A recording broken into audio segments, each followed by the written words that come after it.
Ni tun bɛ sɔrɔ nɛgɛ ɲɛ mugan dafara ni miniti 30 sinzani ani ɲaminakaw fɛ an ka foli ni walimadɔn bɛ aw ye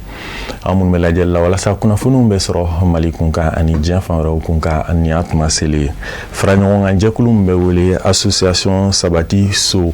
u ye campagne de sensibilisation ba dɔ sigi sen kan k'a ɲɛsin minfɛn jugu ni a bɛ wele drogue o n'a ɲɔgɔnna wɛrɛw a kun de walasa ka se ka lafaamuyali ani welewelemadaw kɛ ni drogue in bɛ ka kɔlɔlɔ jugu min kɛ an ka jamana kɔnɔ kɛrɛnkɛrɛnnenya na sifinnakaw fanfɛ walasa ka se ka fu siri a dan na a baaraw kɛra ka bɛn ni juin kalo tile 30 senukaw fɛ yen nɔ kɛnɛya tigilamɔgɔw ani maaba caman wɛrɛw tun bɛ a kɛnɛ kan Aminata Tarawele bɛ ɲɛfɔli kɛ a ko kun kan.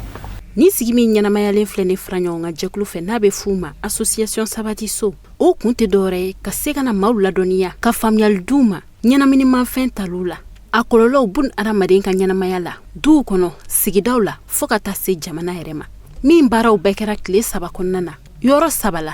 n'o ye Kati Bamako ni k'a kuncɛ Senukaw fɛ yen mun y'a kɔnɔna la daminɛ fɔ a laban a kɛra ka ɲɛ a organisera ka ɲɛ an y'a dɔn a kɔnɔna la ko faamuyaliba kɛra ne yɛrɛ mun filɛ ne ye caman faamuya ko la bibi na i bɛ se ka fɛn dɔ sigi laɲini dɔ sigi a i tɛ dɛmɛbaga sɔrɔ nka olu y'a ye k'a dɔn k'a fɔ ni kungo in filɛ nin ye an bɛɛ jɛ don an bɛɛ kungo don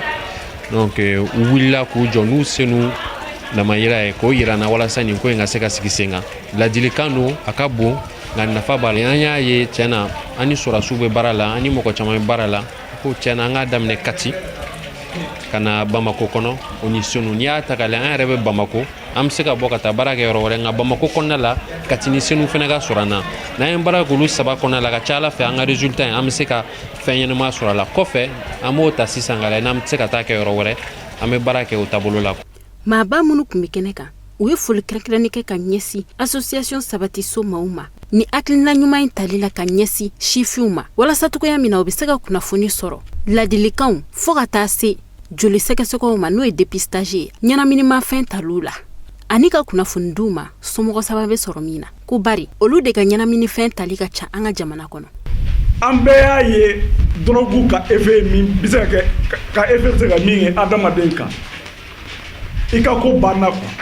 n'est-ce pas? Et imaginez sida ka fara nin kan yɔrɔ ça c'est la fin et justement c'est-à-dire drogue ni sida cɛ c'est comme cɛ ni muso quoi ni bɛ milieu kɔnɔ en règle générale ko ka ca et donc surtout milieu min n'u bi seringue passer ɲɔgɔn ma banalement sida kisɛ bi cari u ni ɲɔgɔn cɛ. Association sabati so olu minnu y'u da k'i miiri k'a dɔn k'a fɔ ko bi denmisɛn o de ye sini mɔgɔkɔrɔba ye denmisɛn de bɛ dugu jɔ ni fanga ye maakɔrɔba bɛ dugu baara ni hakili ye o tuma na n'a fɔra ko jamana denmisɛnw olu k'a kɛ dɔrɔgutala ye an b'an kunmi an b'an jami o tuma na an b'a fɔ denmisɛnninw ɲɛna k'u ka sabali ko Mali siniɲɛsigi ye denmisɛnw de ye denmisɛnw k'a dɔn k'a fɔ ko jamana in a kalifalen don olu de la o tuma na k'i to denmisɛnniya la i bɛ mɔgɔkɔrɔbaya ɲɛsigi a bɛ ɲɛsigi ni mun ye u ye jogo ɲumanya ye an ka sɔn an ka baara an k'an sen bɔ kuntanfɛn in na n'o ye ɲɛnaminimafɛn ye. Baara in bɛɛ bɛ maa mun kunkan ko kan n'o ye sifinnakaw ye u ka nɔnabila ka laseliw kɔnɔna na a y'a yira k'a fɔ ko nin ye ko ye min diyara olu ye kosɛbɛ bari olu sifinnakaw de ye jamana ɲɛtaa sabatibaw ye ko ni maa sɔrɔla min b'olu hakili jigin ni ɲɛnaminimafɛn tali ninnu na a kɔlɔlɔw fo ka taa se a furakɛli cogo ɲuman ma ani n'i tilala baara ɲɛɲinini ka di ma n'a bɛ fɔ o ma insertion socio-professionnelle k'o ye ko ye min kan ka fɔ ani ka jukɔrɔma don don jamana ɲɛmaaw fɛ. An nana an ye ko caman ye mais drogue ma ɲi mɔgɔ ka santé ma an yɛrɛ b'o dɔn dans la jeunesse et puis a bɛ don a la a b'a kɛ a tɛ nafa ɲɛ o ye an de ye jamana ka siniɲɛsigi ye taalen ɲɛfɛ jamana bɛna se ka kalifa aw la cogo di an to nin sira kan bon an yɛrɛ b'a dɔn an bɛ ka min kɛ ko ɲuman tɛ a ka di ne ye an balima n'an teri n'an jɛɲɔgɔn minnu bɛ nin ko in na an bɛɛ ka sigi an ka na jamana ma on est là pour le Mali an nana faso de kama.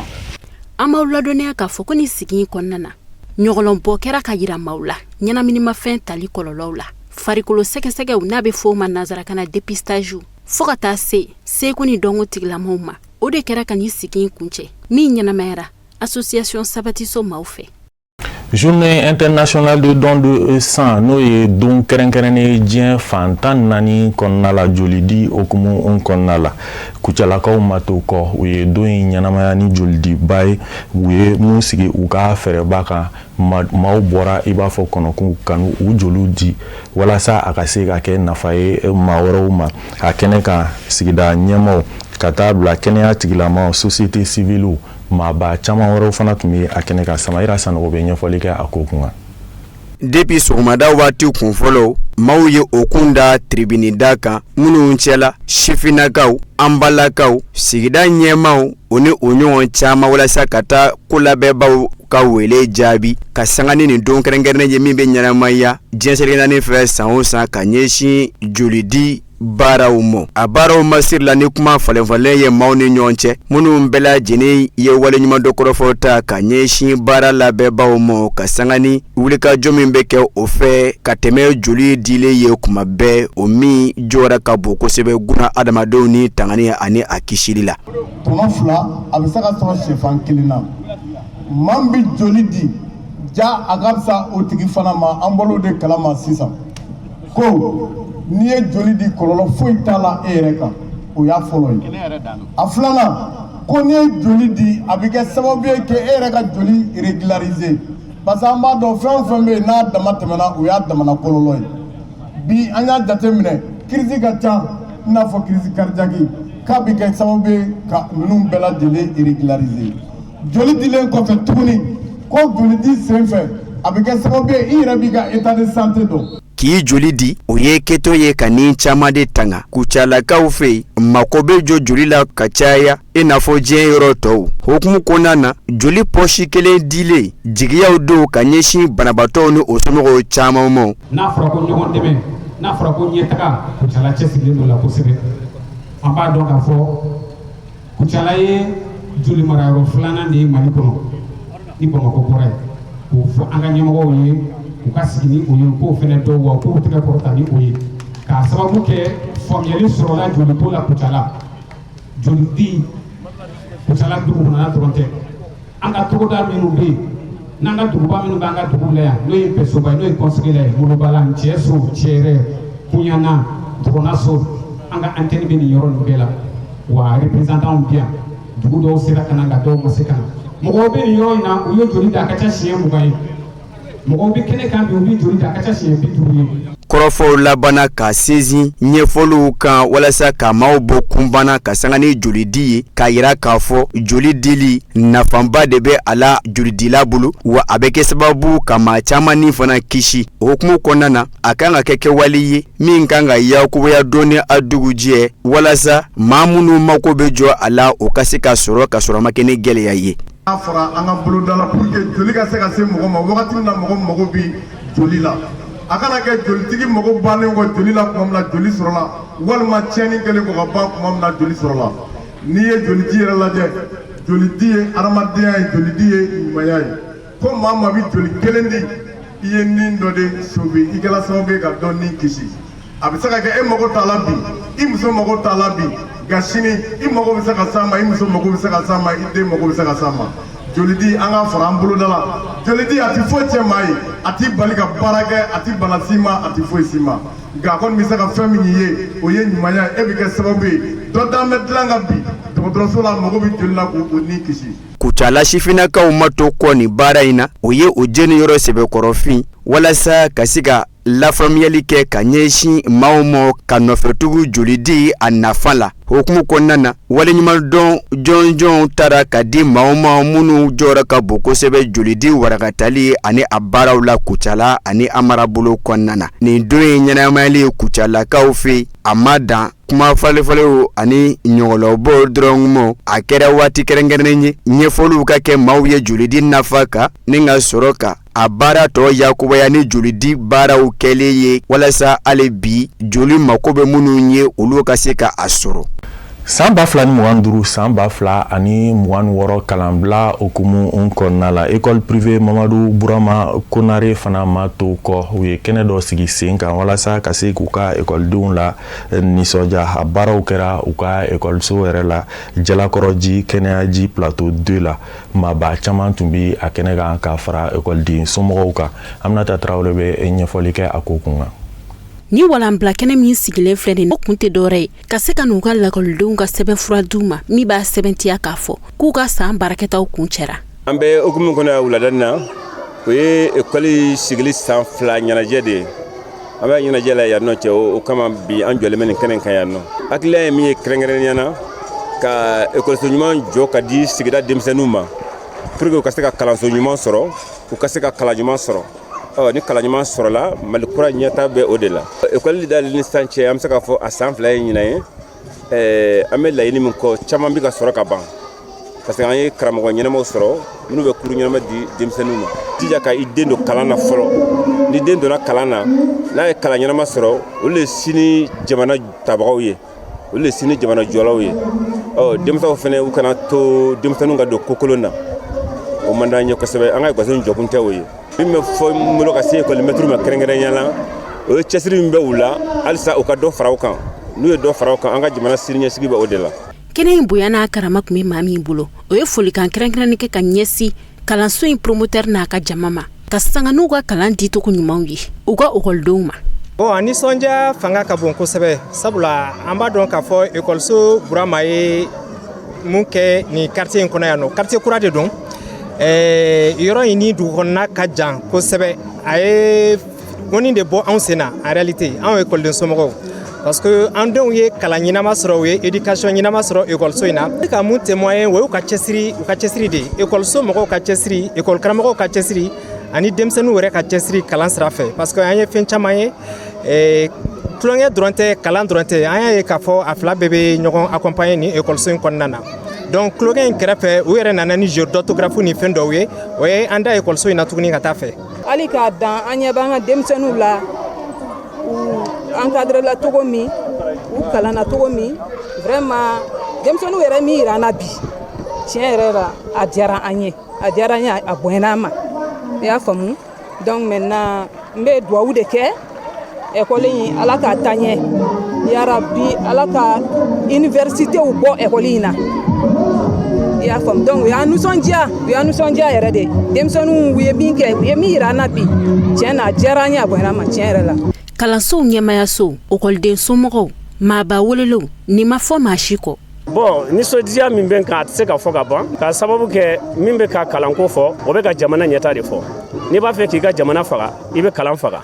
donc ni kalanyɔrɔ dɔw ye an wele k'a fɔ ko wajibi don an ka na parce que bi tɛ u ye fɛn bɛɛ kɛ tuma bɛɛ u bɛ an wele k'a fɔ ko u ka ɲɛnajɛ bɛ yen k'an ka fɛɛrɛ kɛ an ka na donc o b'a yira k'a fɔ olu yɛrɛ cɛsirilen don kalan in kama u b'a dɔn fana k'a fɔ kalan in bɛ nafa de ɲɛ jamana ye a b'a ɲɛ diɲɛ tɔ fana ye. O kama ni mɔgɔ min cɛsirilen don wajibi don f'i fana k'i cɛsiri a tigi ye o de kɛra an nakun ye donc a fɔra ɲɛmɔgɔ ko ale kɔni ti yan nka ne ka fɛɛrɛ bɛ kɛ n kana ale jɔyɔrɔ fa. An ka laadalafiniw donni yirali maaw la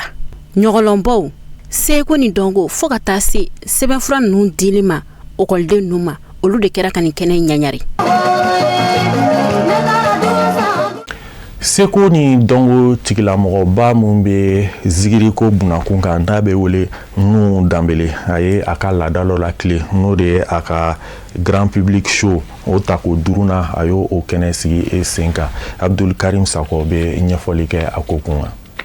Ni ye public show atako 5nan ye min ni a hakilina bɔra dɔnkilidala Nuhu Danbele la a n'a baaraɲɔgɔnw u ye nin kɛnɛba in sigi ka sigida maaw la nisɔndiya fɔlisenw ani fɔliminɛw caman nana kɛ kɛnɛ min kan ka bɔ an ka jamana seko ni dɔnko sira fɛ n'o dɔ ye Segu barafɔli ye programu kun caman b'u bolo ni baara in kɛnɛ kan ɲinata o denfa ani o denbaya o tun bɛ maa minnu bolo o de Madame Jakite Kajatu Fofana ani Bokeli Arama nabaw kɔni nisɔndiya sɔrɔ ni baara in kɔnɔna na baw seko ni dɔnko o ni baara caman kɛra a kɔnɔna na tile 3 kɔnɔna na ka sigida maaw nisɔndiya Nuhu Danbele a kanubaw nana ka bɔ jamana fan caman na kɛrɛnkɛrɛnnenya ma ka bɔ Segu région kɔnɔna na ka n'u ka kanu yira ni baara in na ka ɲɛsin Nuhu Danbele ma. San o san bɛna kɛnɛ kan an bɛ dugawu kɛ Ala ka san wɛrɛ jira an na ka san caman jira an na i y'a faamu Nuhu ka di n ye Nuhu ye n ka mɔgɔ ye san wɛrɛ mɔgɔw ka dugawu kɛ ni Ala sɔnna a bɛ bonya ka tɛmɛ nin kan wa n'a bonyana ka tɛmɛ nin kan an kun b'a kɔrɔ arazalikaw ko ko u kun b'a kɔrɔ wa an b'a dɔn a seri Sherifu Usmani Madani Ayidara bonya n'a barika yɛrɛ kɔsɔn an ti dɛsɛ fiyewu wa Ala bɛ sɔn ka nin ko in taa ɲɛ Ayidara kɔsɔn ni Ala ka jɛ ye. Fɛn min kɛnɛ ye denba ye n'o ye Madame Jakite Kajatu Fofana a ye foli kɛ ka ɲɛsin baara in labɛnbaw ma ni k'a yira k'a fɔ a nisɔndiyalen don baw ale yɛrɛ ye Segu ka ye ka n'a yɛrɛ sɔrɔ ni kɛnɛ kan n'o ye Segu barafɔli kɛnɛ ye ni ka dugawu don kɛ cogo min na san nataw la o fɛnɛ bɛ se ka kɔrɔta ka tɛmɛ nin bɛɛ lajɛlen kan. N ye événement ye marraine ye a diyara n ye a bɛnna ma fierté ba de don et ma région représentée aujourd'hui qui est la région de Ségou. Donc événement fana tagabolo ka ɲi kosɛbɛ wa minnu bɛ kan ka dɔnkili da u bɛ se wa a bɛ an ka culture ɲɛnafin bɔ an na vu que an ka jamana bɛ nin état in na nin ye ko ɲumanba de ye pour que mɔgɔw hakili bɛ se ka lafiya cogo min na. Lakana tigilamaw n'o ye polisilakaw ye fo ka taa se merilakaw ma ni bɛɛ lajɛlen nɔnabila kun bɛ kɛnɛ kan kɛrɛnkɛrɛnya ma commissaire principal n'o ye Bangoni commissariat ɲɛmaa ye a ye foli kɛ ka ɲɛsin n'u danbele ani baara in labɛnbaw ma k'a fɔ ni Ala sɔnna olu lakana tigilamaw bɛ yan jamanadenw de kama. An bɛ yan k'a yira ko poste de police de tun bɛ Bangoni na a yɛlɛmana k'a kɛ commissariat ye an tɛ yan dɔwɛrɛ kama an bɛ yan population de kama k'u lakana k'u bolofɛnw lakana ka mara surunya maradenw na an mago bɛ fɛn fɛn na a ka se k'o sɔrɔ nɔgɔya la donc siranya min tun bɛ adamadenw na ni polisi ye k'a yira ko polisi tɛ siranya fɛn ko a polisi ye aw tigi de ye n'aw aw kɔnɔ kana aw kan ka a dogo polisi de kɔfɛ donc k'a daminɛ bi ma fo ka taa se min na Bangonikaw ka dɔn ko a polisiw bɛ yan olu jigiya de kama. Commune 1 mɔgɔ bɛɛ bɛ bɔ ka na yan nɔ bɛɛ bɛ yan bi donc an bɛ se ka fɔ nisɔndiyaba y'a ma mɔgɔw bɔra yɔrɔ caman bɔ Buwake ni Segu ni yɔrɔ caman ka na nin na tile 7 kɔnɔ an bɛ fɔli sugu bɛɛ lajɛlen parafɔli Segu parafɔli o ka balani an y'o ye surɔ bi an bɛ podium kan sini fɛnɛ bras de fer i bɛna ye bɛɛ bi i ta sɔrɔ kɛnɛ in na vraiment nisɔndiyalen don an wasalen don ni nugu ye dugutigiw an maire la an bɛ nisɔndiyalen don parce que ni population nisɔndiyara o y'an yɛrɛ nisɔndiyalen. Ni kɛnɛ in kan jɔnjɔnw dira n'u danbele a n'a furumuso yɛrɛ ma k'u kɛ encouragement ye ka ɲɛsin u ma hakilina in tali la. Mali Islamique ka jɛkuluba au Conseil islamique Manyema groupement des leaders spirituels musulmans du Mali Manyema al-Islamia Demeton Ansaru Onyejoro Ankramoga Seyd Sheriff Ousmane Madani Ayidara ka bangili sankume okumu nkonna la association La Main de l'Espoir umato ko huye uka lada do la clé no de ka kado dike ka nyeshi an karamɔgɔ ma o y'o lada la clé Amadou Kamara bɛ walawalali kɛ a ko kunna. Ni ye lada ye san o san a bi san 26 bila bi ni waliya in cɛɲuman in bɛ sigi sen kan ka kɛ bonya ani tasibila ye ka ɲɛsin Mali alisilame ɲɛmaw ka tɔnba Haut Conseil islamique du Mali Manyema Mali alisilame diinɛ ɲɛmaw ka fara ɲɔgɔn ka jɛkuluba groupement des leaders spirituels musulmans du Mali Manyema silamɛya dɛmɛtɔ Ansaru ɲɛjɔyɔrɔ a Seyyida Sheriff Ousmane Madani Ayidara ma ka bɛn ni a ka bankini sankunbɛ ɲaɲanuw ye n'o ye 12 mai 1955. Ni trophée nye bonya trophée wale ɲuman dɔ min ti ban ka di mɔgɔ ma min ye a ka ɲɛnɛmaya bɛɛ bɛn sabatili adamadenw ni ɲɔgɔn cɛ ma min ye a ka ɲɛnɛmaya sinsin kelenya ani adamadenw kalani dɔni ani kodɔn na ka u kanda ka u kala ɲɔgɔn na kumakan minnu bɛ trophée in kan o bɛ a ka waleyaw da ɲɛnɛmaya an ye o dɔ ye unificateur des cœurs et porteur de paix karamɔgɔ e ka baara kɛra ka dusukun kɛ kelen ye ka tila ka dusukun kɛ ka ɲɔgɔn minɛ ka tila ka dusukun kɛ ka ɲɔgɔn dɛmɛ fɛn minnu bɛ an nafa diɲɛ ani lahara. N'an bɔra yen b'an karamɔgɔ fo karamɔgɔ k'an dɛsɛ yen an b'a kɛ fo ka taa san yen karamɔgɔ k'i fo ka taa na k'i barikada k'i waleɲuman dɔn an b'a ɲini Ala fɛ si caman Ala ka si jan barikama ala ka d'i ma ala k'i kɔlɔsi ala k'i mɛn kɔrɔ ya denbaya ala k'o k'i sago ye ansadiri tɔn yɛrɛ fiye fa ye kɛɲɛ ma ala ka k'i ala ka ne kɔfɛ kan n'an bɔra yen an bɛ an balimaw fo ni association la main de l'espoir an b'a fɔ k'a barikada k'a waleɲuman dɔn a ka kan na a n'a ka bonya la a ye min lase an karamɔgɔ ma ala ka si jan di aw yɛrɛ ma a ye ŋaniya ɲuman ta ka karamɔgɔ sɛgɛrɛ ala ka ɲuman kɛ aw yɛrɛ kalandenw ala k'u lɔnniya ala ka baarako nɔgɔya kuma jantan fɛ k'a fɔ k'a barikada an nisɔndiyara n'a ka bonya ye an nisɔndiyara n'a ka kuma sanumaw ye ka ɲɛsin an karamɔgɔ ma mais nin bɛɛ lajɛlen bonya bɛ se karamɔgɔ le ma ale min sɔnna ka hakili ɲuman di denmisɛnw ma ka masan bonya do yira u la ka furu labato yira u la ka karamɔgɔ labato yira u la an yɛrɛ ni ɲɔgɔn cɛ kanu k'a yira an na o résultat dɔ le ye donc an bɛ karamɔgɔ le fo ka ɲini ala fɛ ala ka si d'a ma ala ka kɛnɛya d'a ma an b'a fɔ ko joyeux anniversaire Seydi Ousmane Madani. O siratigɛ fɛ association main de l'espoir a tɔnden cɛman n'a musoman u b'a kanu ka fara ɲɔgɔn kan ka na ni bonyamasegin kɛ a se yɛlɛ Sheriff Ousmane Madani Haidara ye ka cadeau d'a ma k'a fo k'a waleɲuman dɔn k'a barikada k'a ye ka sanga ni a ka cɛsiri n'a ka wulikajɔ ye ka ɲɛsin alisilamɛ diinɛ laseliko ɲuman na ka silamɛw fara ɲɔgɔn kan ka bunahadamadenw bɛɛ lajɛlen ladon da kelen fɛ ka bɔ da kelen fɛ ka bɛn ni kelenya k'o sinsin Mali jamana kɔnɔ ka ɲɔgɔn dɛmɛ hinɛ ani makari k'olu jidi Mali fantan naani bɛɛ lajɛlen na. An bɛ ala fo k'a barikada ka ala tanu walayi an karamɔgɔ ka anniversaire a kan ka kɛ de san kalo 12 walayi mɔgɔw bɛ karamɔgɔ bila yɔrɔ min a tɛmɛnen n'o bɛɛ kan n'i ye se k'an ye don o don an bɛ anniversaire kɛ an ka ala deli de ala ka si caman ala k'o kalifa la ka kɛnɛya d'a ma k'a ka du jɔlen to ka barika don a kɔ la an b'aw yɛrɛ fo ka kameramanu fo k'aw yɛrɛ bɛɛ fo ka barika da ala ka san caman yira an na ka si ni kɛnɛyaw di. An bɛ yan Sirifula du kɔnɔ ka da karamɔgɔ ka anniversaire hukumu de kɔnɔ min an b'a organiser san o san ani bi a bɛ san 25 la. Hakilina min y'an bila n'an ye nin kɛnɛ ninnu sigi karamɔgɔ tɔgɔ la o ye karamɔgɔ ma anw nɛgɛn tile kelen depuis an tugura a la an ye faamu sɔrɔ a la an ye kodɔn sɔrɔ a la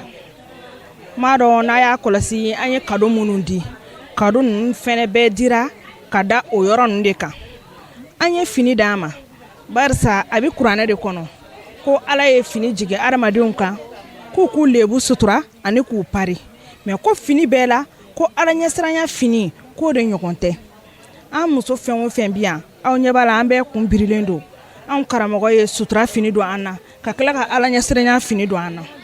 ko disa ka tila ka biri jogo kan an ye biki d'a ma n'i y'a jateminɛ fɛnɛ kuranɛ sɛbɛnna de hadisaw sɛbɛnna de dɔnni ka sɛbɛnciya yɛrɛ f'a ka sɛbɛn donc anw karamɔgɔ biki ye karamɔgɔ ka sɛbɛnnikɛlan de ye barisa mɔgɔ yɛrɛ kalanna silamɛya la ni kalimu ye n'o ye biki ye hakili la mɔgɔ man kan ni biki ye ka tɛmɛ anw karamɔgɔ kan an tilala ka trophée d'a ma trophée in a bɛ mun de yira a b'a yira ko ale sabu la ko dusukun ye ɲɔgɔn minɛ ale ka laɲini ye mun ye ko adamadenw ka kɛ kelen ye k'an ka ɲɔgɔn faamu e k'a lajɛ kɛ anw ye ɲɔgɔn minɛ kanu de la san 25 an bɛ ka karamɔgɔ ka anniversaire fêter ni ala ko tɛ o b'a sɔrɔ jɛ farala dɛ donc karamɔgɔ ka anniversaire a fêteli anw kɔni bɛ ala de deli ala ka sini kɛnɛ di karamɔgɔ ma wa ala ka anw fɛnɛ to an ka layiduw kan f'an ka nɛnɛkili laban wa an denw bɛ ka wuli dɛ an bɛ k'olu fɛnɛ former olu fɛnɛ bɛ n'u sen da an sen da nɔ kan karamɔgɔ nɔ tiɲɛ na a tɛ se ka fɔ ka ban. Ni bonyamasegin min kɛlen filɛ nin ye association la main de l'espoir mɔgɔw fɛ a bi don o hokumu kɔnɔ lajɛ in sen fɛ association ɲɛmaw u y'u ka nisɔndiya yira a se yɛrɛ Sheriff Ousmane Madani Haidara la baw u ka fɔla ale kɛra maa ye min ye bunahadamadenw kanda ka bɔ sira juguw kan ka bɔ kojuguw la k'u bila sira ɲuman kan ka hinɛ ni makari ɲɔgɔn dɛmɛ ka don da kelen fɛ ka bɔ da kelen fɛ sigi ka fɔ k'o cari Mali fantan naani bɛɛ lajɛlen na ni ni jɔnjɔn in dira a Seyede Sherif Ousmane Madani Haidara ma association La Main de l'Espoir maaw fɛ k'a sabu kɛ a ka o waleya ɲuman ninnu ye k'a ɲini Ala fɛ sijan ni kɛnɛya ni labanko ɲuman ni lafiya Ala k'o kɛ a Seyede Sherif Ousmane Madani Haidara ye a n'a ka denbaya bɛɛ lajɛlen ka ta ko 27 k'o yira an bɛɛ lajɛlen kɛnɛma na. Walasa ka diɲɛ fan wɛrɛ kibaruyaw dɔn an ka Aja Kafunɛ Bacili lamɛn.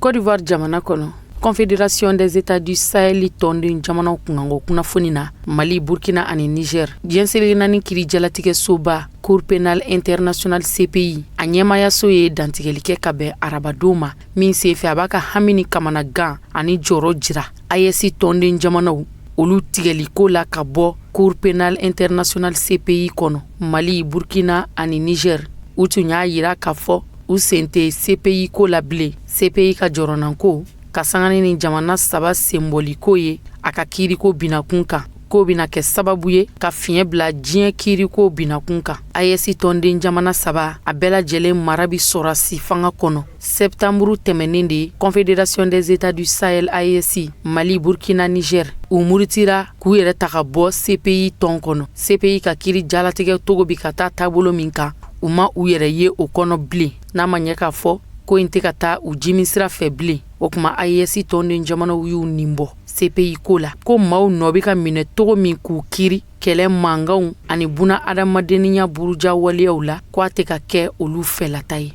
AES tɔnden jamanaw muruti togo filɛ k'u ban CPI tɔndenya ma. Jamana saba ninnu ka kunnafoni dali ka yira k'a fɔ u ti tɔnden jamana ye CPI kɔnɔ bilen. U jɛra ka bataki bila ɲɔgɔn fɛ salongo septamburu kalo de la. Bataki cira Cour pénale internationale CPI dagayɔrɔba la Haye ci selen kɔfɛ CPI ma ɲɛmaw ma u y'a yira k'a fɔ u ye bataki in sɔrɔ nka bɛra ta u kɔni ma jɛ ni AES tɔnden jamanaw bɔli ye CPI kɔnɔna na bari sabu ka d'a kan ko a bɛna kɛ fiɲɛ ye diɲɛ yɛrɛ kiiriko binakun kan. O kumana ma bɛ se ka fɔ u nimisalen don AES tɔnden jamanaw nɔfɛ CPI kiiriko la u ka segin ka don CPI tɔn kɔnɔ. CPI ɲɛmaw ka yeta la jamana minnu ni olu b'u yɛrɛ ta ka bɔ CPI tɔn kɔnɔna na ni k'a fɔ u ka kiiriko jalatigɛli a ka to u yɛrɛw kelen kelenw ka jamanaw ka bolo kan ko sabatilenba tɛ kiiriko binakun kan bari sabu ka d'a kan diɲɛseli naani binakun kan cɛsiri ni wulikajɔ minnu kɛra kiiri damakɛɲɛli a n'a jalatigɛli ko kun kan ko a bɛ kɛ sababu ye ni ka dankari kɛ o sariyaw la. diɲɛseli naani kiiri jalatigɛ tɔnba Cour pénale internationale CPI n'i y'a ta k'a lajɛ an bɛ don min na i n'a fɔ komi bi jamana 125 olu de bɛ CPI tɔndenya la. setigi jamana caman olu ma kɛ tɔnden ye fɔlɔ CPI kɔnɔ i n'a fɔ komi Chine, Inde, Israël, Russie ani États-Unis. Côte d'Ivoire jamana kono samiya sanji a bɛ ka tiɲɛni kɛ mɔgɔ 59 samiya sanji daminɛ la olu de nin tora kɛrɛnkɛrɛnnenya la mɛ kalo camancɛ waatiw la o kunnafoni dira gouvernement ka babu sentigi fɛ ka bɛn ni arabadon ye. ɲinan samiya sanji a daminɛna mɛ kalo ban waatiw la wa a bɛ to senna fo juwe kalo la. samiya sanji in tiɲɛni nɔ a kasaraw daminɛna ka ban Côte d'Ivoire jamana kɔnɔna la bari sabu ka d'a kan jizon bɛ ka don maaw kan u sigiyɔrɔw la ni ka tiɲɛniw kɛ. samiya daminɛ in na maa 59 minnu ni olu nin tora ka ban o sen tɛ maaw bolo fɛn tiɲɛw na sigidaw kɔnɔna na jamana kɔnɔdenw fan fɛ minnu sigiyɔrɔ bɛnnen don dɛsɛbaatɔ kinw ma. n'i ye Abidjan duguba yɛrɛ ta k'a lajɛ i b'a ye samiya sanji ka tiɲɛni no ni o ye jizon donni ye mɔgɔw kan a degun tan tɛ. Abidjan dugu faaba yɛrɛ n'a kɔnɔden bɛ taa maa 6,000,000 bɔ ɲɔgɔngo la. kin dɔw sigicogo yɛrɛ b'a yira sanji kasara a tɛ ka tɔtɔko la. faaba la Abidjan maa 10 olu bɔnɛna u niw na tile 2 kɔnɔ. o kunnafoni fana dira jamana gouvernement fɛ ka bɛn ntɛnɛ ma. o bɛ san caman bɔ bi Côte d'Ivoire jamana gouvernement a bɛ fɛɛrɛ dɔw sigi sen kan samiya daminɛw la maa minnu sigilen don jida kɛrɛfɛlaw ni kɔdingɛw da la ka se ka u lawuli min bɛ kɛ sababu ye ka sanji kasara a n'a kɔlɔlɔ juguw kunbɛn. o fanba bɛ kɛ kin minnu kɔnɔna na o ye dɛsɛbaatɔ kinw ye ka da yɔrɔ sigicogo yɛrɛ kan ji tiɲɛni nɔ fanga ka bon o yɔrɔw de la barisa ji sira bila ka teli ka don olu de kan. Sudan jamana kɔnɔ maa murutilen jɛkulu force de soutien rapide minnu ka wuli ka jɔw ani murutiliw bi senna Sudan jamana kɔnɔna na kabiri ni avril kalo la san 2023 ni k'u ɲɛ tana kɛ Sudan jamana sɔrasiya ye sanga ani waati u ni sɔrasiya bi kari ɲɔgɔn na. Jalaki binnen do force de soutien rapide mamurutilen jɛkuluw ma adamadenya lapasa jɛkulu Amnesty International fɛ k'a fɔ buna adamadenya buru jara u fɛ ntɔɲɔ karo gɛlɛya ani dansogo waleya k'u y'o caman kɛ. Ali siya wolomakɛlaw u ye dankari kɛ maa caman na o sen fɛ kumana min na u be Al-Fasher dugu mara minɛ Darfur kɔrɔyan fanfɛla la ni mara kun bɛ u ka bolo kan k'a daminɛ san 2024 ka se san 2025 ma ka bɛn ni arabadon ye. Sɛgɛsɛgɛli gafe dɔw kun jaabi carina buna adamadenya lapasa jɛkulu fɛ Organisation de défense des droits humains min kɔnɔkumaw y'a yira k'a fɔ maa fagata hakɛya cayara kosɛbɛ force de soutien rapide mamurutilen jɛkulu fɛ. O jaabiw kɔfɛ hali bi n'a ka biya ɲinini baaraw bi sen na waasa hali bi tiɲɛ minnu dogolen do force de soutien rapide ka ko la u ka se k'u bolo da kisɛ kan k'a bugunatigɛ. Février kalo tɛmɛnen diɲɛ selekinaani tɔnba Nations Unies ale tun y'a ka baarakɛla dɔw ci waasa u ka sɛgɛsɛgɛli kɛ ka ɲɛsin force de soutien rapide mamurutilen jɛkulu u ka wulika jɔw an'u ka karogɛlɛya waleyaw ma. O de jaabi taara bɔ nin kan k'a fɔ u ye dansagun kosɛbɛ ka niw bɔn ka tiɲɛniw kɛ. Kɛrɛnkɛrɛnnenya la waati min na u be Al-Fasher dugu mara minɛ Sudan jamana duguba la Darfur ka taa ni kɔrɔyan fan ye. Iran jamana gouvernement ye dantigɛli kɛ ka bɛn tɛnɛndo ma k'a yira k'a fɔ fɛn min ye Detroit d'Ormuz kɔgɔji bolo ye a lakanali ko n'a kɔlɔsili o bi to olu ka mara kɔnɔ. Detroit d'Ormuz fɛn bɛ tali kɛ kɔgɔji bolo in sira kan dugu jukɔrɔ nafasɔrɔ sira min yakubayalen do kɛrɛnkɛrɛnnenya la ni o ye pétrole ko ye ko Iran jamana de bɛna tɛmɛ ni o kɔlɔsili fɛɛrɛw ye. Bataki dɔ kɔnɔ kuma la min laseli kɛra Iran jamana minisiri fɛ minisiri min ni o ka caw bɛ ɲɛsin Iran jamana ani jamana wɛrɛ cɛw koɲɛw ɲɛnabɔli ma. A ko o wulika jɔ a n'o lakɔlɔsili waleya in k'a bɛna kɛ Iran jamana kelen pe de fɛ ka da Islamabad bɛnkan sɛbɛn kan. O bɛnkan sɛbɛn min kɔnɔ kuma y'a jira k'a fɔ Detroit d'Ormuz kɔgɔji bolo mara wali kelen a kɔlɔsili n'a jateminɛli jamana tɔw bɛɛ lajɛlen sen ka bɔ a la k'a to Iran jamana ka bolo kan. Barisabu ka d'a kan babu min do a faratilen do wa Detroit d'Ormuz kunkanko kuma ko denin tɛ. Iran jamana gouvernement ka dantigɛli o fɔra Faransi jamana ɲɛma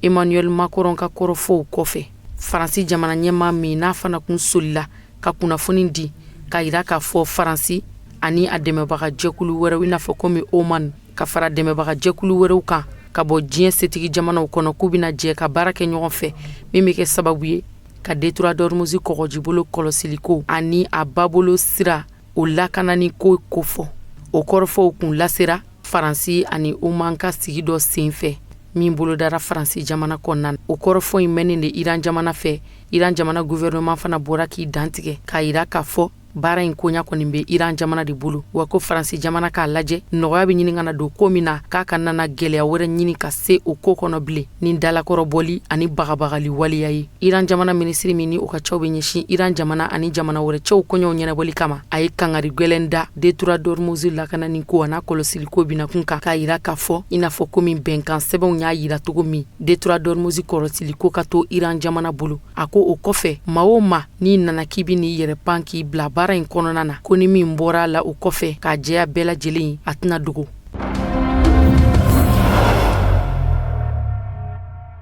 Foli kɛrɛnkɛrɛnnen bɛ kɛ k'a ɲɛsin an ka techniciens ma o fana de bɛ dan sigi bi bamanankan kunnafoniw na minnu sera ka fara ɲɔgɔn kan ka bɛn ni tuma in ma kunnafoni di so ɲɛmaaso fɛ ani cɛw ka lajɛliw la a k'an bɛn n'Ala sɔnna ma.